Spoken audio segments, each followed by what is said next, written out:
Hello and welcome to Talking Turkey. I'm your host, Ahval editor David Lepeska, and with me today is Elmira Bayrasli, author of From the Other Side of the World, Extraordinary Entrepreneurs, co-founder of Foreign Policy Interrupted, and a lecturer at Bard College and the City University of New York. Thanks so much for joining us, Elmira. Great to be with you, David. We are talking on Monday, January 6th, a handful of days after Turkey's Interior Ministry announced it would institute several measures to curb violence against women. This is in response to the murder of more than 470 women in the country last year.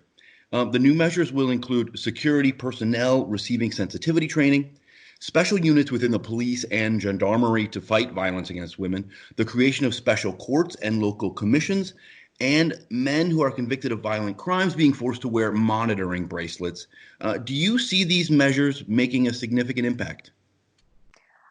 I think that these measures coming after so many violent incidents in Turkey are definitely a positive development.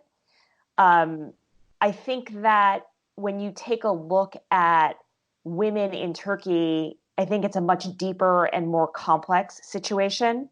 So I want to just be able to take a step back.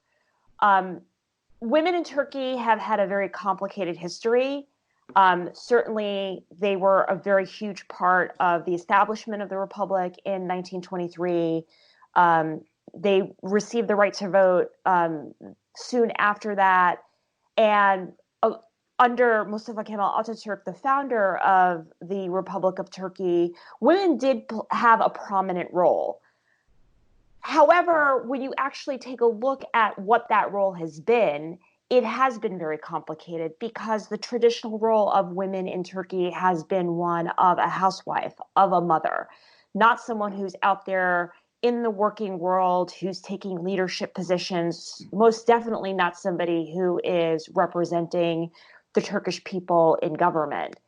And it's not surprising to see that there has been this persistence of violence against women in Turkey. I think because when you take a look at the framing of women in Turkey, Turkey is a very patriarchal culture. It is one in which women are not seen to be as equal as men. It's one where women are seen to be someone to be defended, to be protected. And so when you are taking a look at the measures that have been rolled out, they are certainly positive, and that the government is taking it seriously is positive. I think that sensitivity training is definitely one element that is going to help. But the reality is the persistence of violence against women in Turkey has been a direct result of the lax enforcement of laws against these men that perpetrate the violence against women. We can get back to maybe the political and historic role of women in Turkey in a minute. First, I just wanted to ask about the Interior Ministry also encouraged state governors to work with local leaders, teachers, and imams to detect incidents of violence against women, even when they are not reported.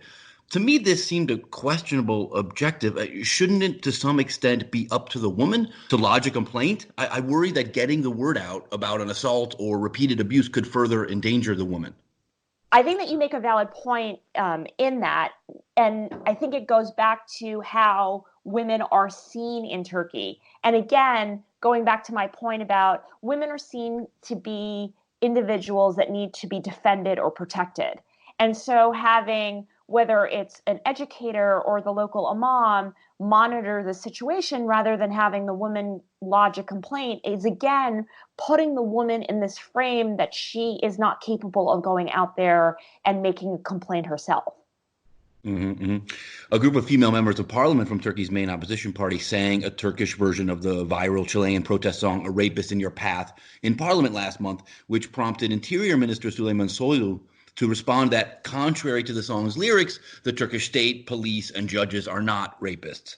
Yet many have in fact blamed the conservative social mores pushed by the president and other Turkish leaders of the AKP government for creating a culture and environment that seems to encourage and forgive violence against women. But it sounds like you, to some extent, think that this is more historical in Turkey, not about the AKP, which is largely seen as an Islamist party.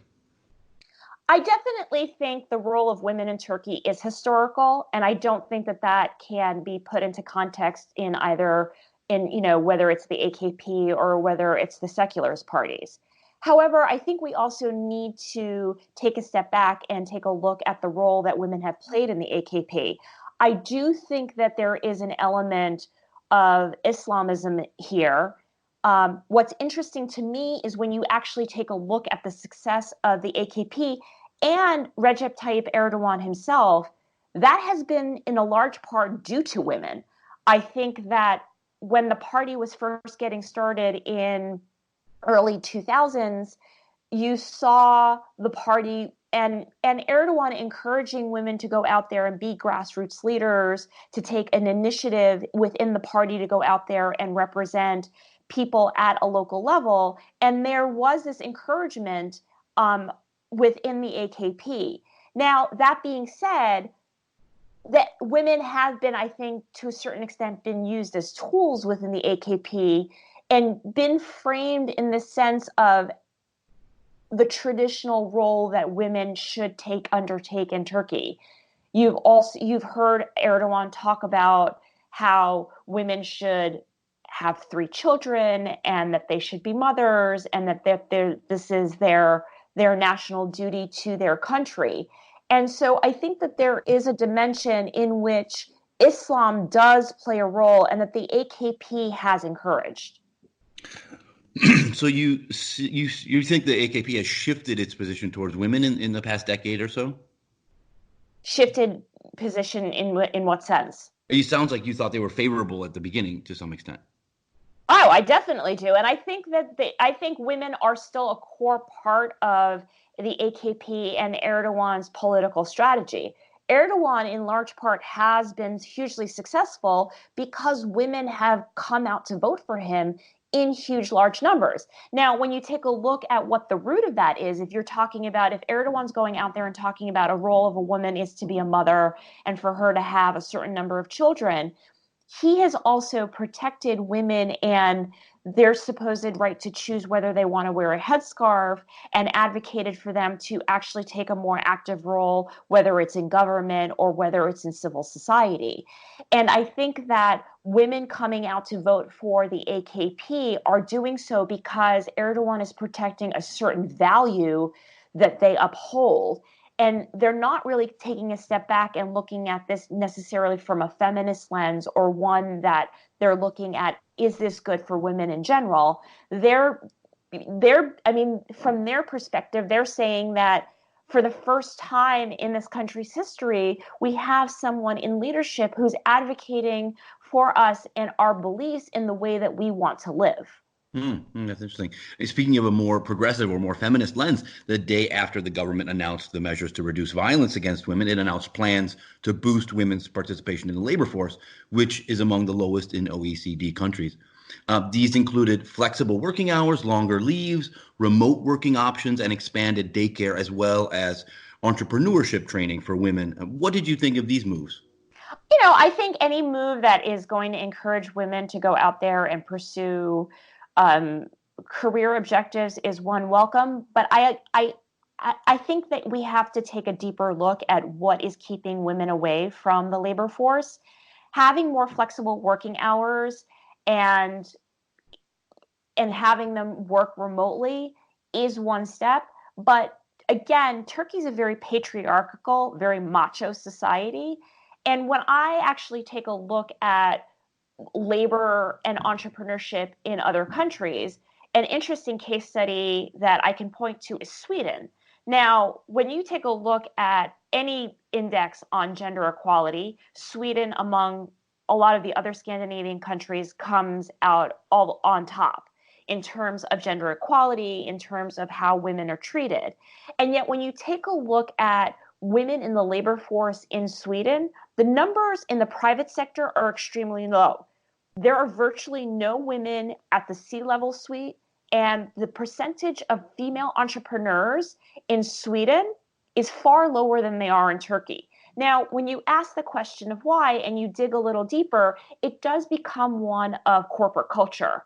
And studies that I've that I've looked at and people that I've interviewed really point to the fact that women in Sweden are hesitant to go into corporate culture or in the private sector. And this is very true in Turkey too, because of a persistent misogynistic culture within the private sector that perpetuates this marginalization of women. So we actually have to dig a little deeper. It's not just about are we providing flexible working hours for women? It's also what is keeping women away from either entering the workforce and then raising their hands to actually move up into either middle management or senior management. Well, it's interesting that you mentioned that just last month. Excuse me. Just last month, Kayserispor elected Berna Gözbaşı the first chairwoman of a football club in Turkey's top division. Sport in Turkey and elsewhere has traditionally been a male realm, and it seems even more surprising that this happened in a conservative central Anatolian city, not Istanbul or Izmir. Is this just a one-off, or do you see any larger symbolism in this? I think that that is a great case. I don't know it that well, but again, where you have seen women rise to very senior positions. I mean, Turkey has had a female prime minister with Tansu Çiller. And then when you take a look at Turkish business, Güler Sabancı is always on all the global top lists of, powerful women around the world. And they are also people that come from the upper echelons of Turkish society. And so, is it a one off? That very well might be. But we actually need to be careful when we're taking examples like this and seeing, how did this woman get into this position? Was it through her family connections? Was it in her position of society? Or was it that she's actually gone from, the bottom and really worked her way to the top and proven a point? Those examples, in my opinion, are ones that really then signal that there's something truly remarkable going on. Hmm. You mentioned the absence of women in the private sector. A Turkish parliamentary subcommittee is looking for ways to guide more young women into fields related to technology, science, and engineering. Despite considerable interest at a young age, very few Turkish women work in these fields. I wonder how you think this might be achieved. Turkey is soon going to open its first all-women's university in the southeast in Hatay province. Is that something that might help? That's definitely a positive development. Again, I think one thing that is going to make a difference is really digging deep and understanding what is preventing women from going into these fields. I do think that role models play a huge role. So I am very glad that you have figures like Güler Sabancı in Turkey that women can turn to. Getting more women into science, technology, engineering, mathematics, I think is not only a challenge that Turkey faces, but globally as well. There's a huge challenge in Silicon Valley where you don't see a lot of women going into those fields. And again, it goes back to this point of this toxic environment that men in Silicon Valley have created that really alienate women, don't make them feel welcome. And I think that these are things that need to be addressed. And so they're not necessarily things that are quote unquote about women or about gender, but they are about what is an optimal working environment that will include everyone and make people feel that they can reach their potential regardless of who they are.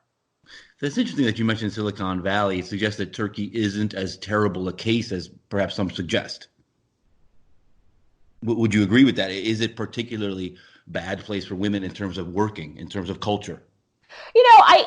I'm of two minds of this. I think that we like to, wag our finger and point to Turkey, saying that, look at how terrible things are.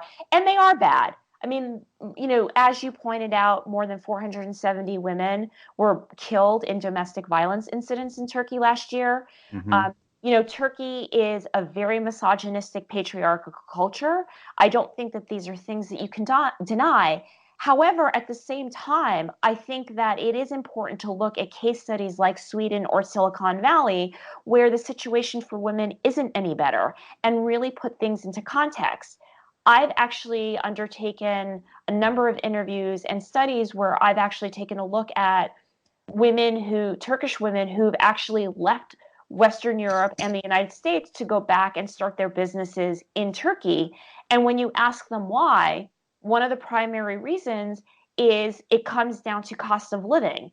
cost of living in Silicon Valley is outrageously high. So in addition to having, not ideal, optimal work cultures, you also, if you're a woman and you want to start a business, raising money is very difficult for women.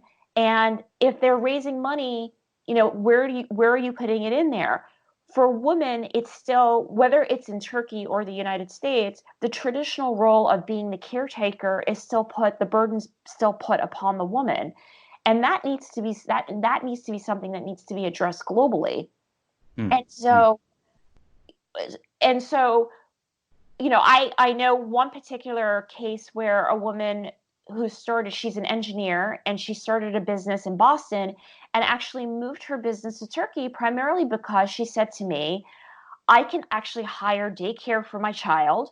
I can hire people to come and, take care of my home while I concentrate on my business, which is simply not true in the United States or in Western Europe. Hmm.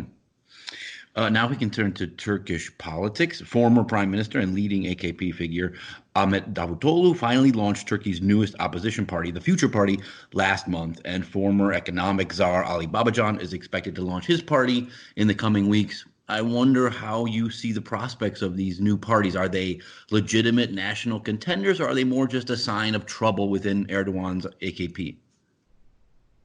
Well, certainly Davutoglu and Babacan, who were former AKP members, but then also very close advisors to Erdogan, starting their own political parties, is a huge signal that there are problems within the AKP. I think more generally, I think what it signals is that Turks are not willing to accept one man strong man rule. And what Erdogan has done with the AKP is take it from being this political party that really did represent, whether it's you want to call it the Black Turks or the underclass or the forgotten people, but really a large section of Turkish society that resonated with that message and with the tactics of the AKP, which were true representation at a local level, going out there and grassroots campaigning and including people in in the politics of Turkish, including people in Turkish politics. And that was something that was hugely unprecedented. I think Davutoglu and Babacan starting these political parties again goes back to those roots, saying we don't want top-down rule. We want political representation and we want Turkish people involved in this. And I actually think it's a good sign. Whether that is going to cause Erdogan to reconsider his own leadership style and his own governance remains to be seen. I mean, one thing that you can't discount is Erdogan is a fighter and he is willing to do anything to win. I think that Ahmet Davutoğlu and Ali Babacan starting these two political parties certainly will create cracks in the traditional AKP support that Erdogan has traditionally relied on. Would you agree that they may help the man that many see as Erdogan's true rival, Istanbul Mayor Ekrem Imamoglu of the main opposition party? I think Ekrem Imamoglu it stands on his on. I think Ekrem Imamoglu is someone who can stand on his own 2 feet, and I think he is very appealing to a lot of people in Turkey, regardless of what their political affiliations are. He, like Erdogan, is someone from the Black Sea region. He comes from humble backgrounds. He is somebody who embraces his religious identity, which is quite unusual for someone from the CHP. And I think that, we saw in June an overwhelming support for Imamoglu and his leadership of Istanbul, which, as Erdogan pointed out, is it's the crown jewel of Turkish politics. And whether Davutoglu and Babacan starting a party and splitting the votes within the AKP will play well from Imamoglu, that remains to be seen. I think the one thing that we've seen throughout Turkish history is that party politics becomes very complicated. And while you do have strong loyalists to, whether it's the CHP or the AKP, I think people in Turkey, again, will vote based on, are their lives better today than they were 4 years ago or 10 years ago? And I think that's the real question that Turks are going to ask themselves in the next election. Speaking of which, last week, Ömer Taşpınar, a senior fellow at the Brookings Institution, theorized that Erdogan might soon call early elections due to economic troubles and to these emerging new parties and a potential rivalry with Imamoglu. Do you see that as a possibility? I definitely see that as a possibility. And based on how Erdogan has behaved over the past 6 months with, an incursion into northern Syria, I think that Erdogan is very worried about his own political future. I think calling early elections would definitely give him an edge in terms of going out to his core constituency and appealing to them about being the leader that they can depend on and the one that will help them weather through Turkey's crisis period, because it doesn't allow Davutoglu and Babacan to develop their political platforms and go out there and really build a grassroots movement.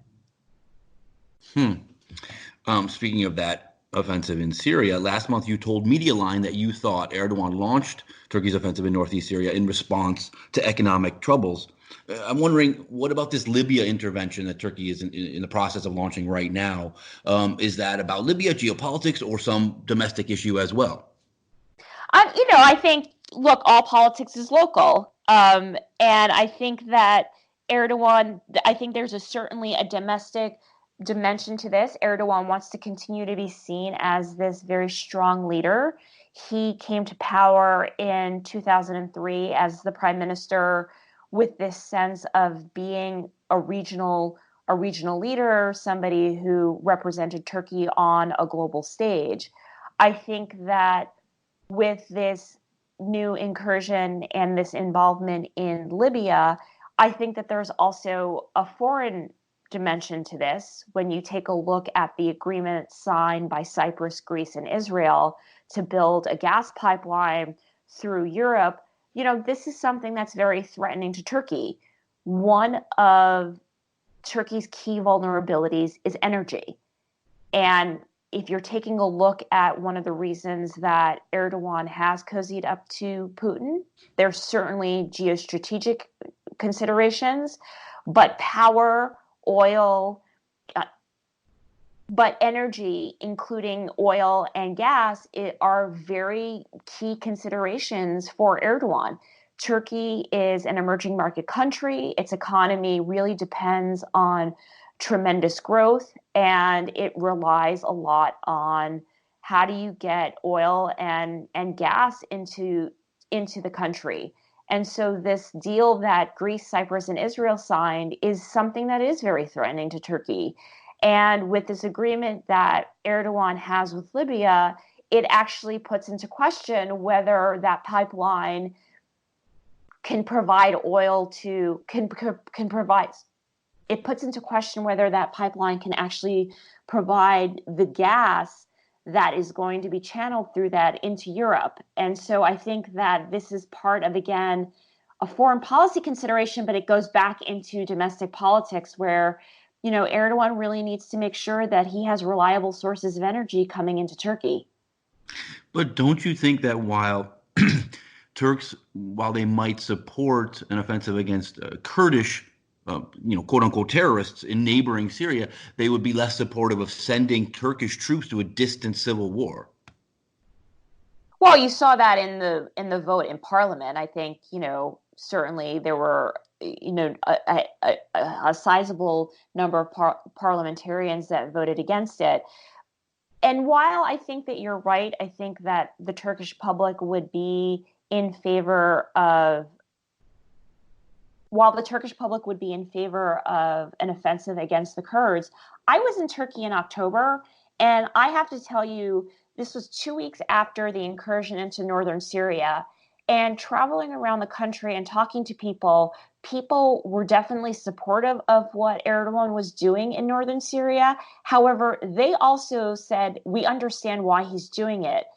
The economy is bad, and he's doing this to deflect attention from the economy. So it's actually not, Erdogan is not fooling the people of Turkey when he is actually undertaking these military operations. Hmm. Interesting.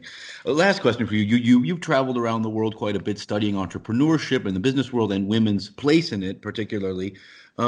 What do you think Turkey, either the government or civil society or people, might do to make Turkish culture more women friendly and also the workplace as well? I don't think that making Turkish culture more women friendly. I guess I would reframe your question. Sure, sure. I guess I would push back on your question and reframe it as, how do we make women more included in every culture? I don't think that the marginalization of women or the challenges that women face in Turkey is unique to Turkey. I think that gender inequality, I think domestic violence against women, I think the marginalization of women is a challenge that women all over the world face. Certainly in the United States, it's a huge problem. Certainly in Western Europe, I don't think that any particular culture is immune from it.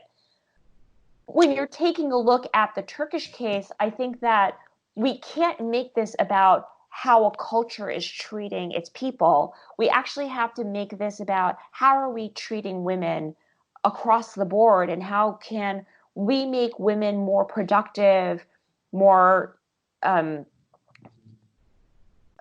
what's the word I'm looking for? Um, Integrated, influential. yes, more integrated members of society. And I think that that is not one where we can actually start to shame and blame Turkish culture for.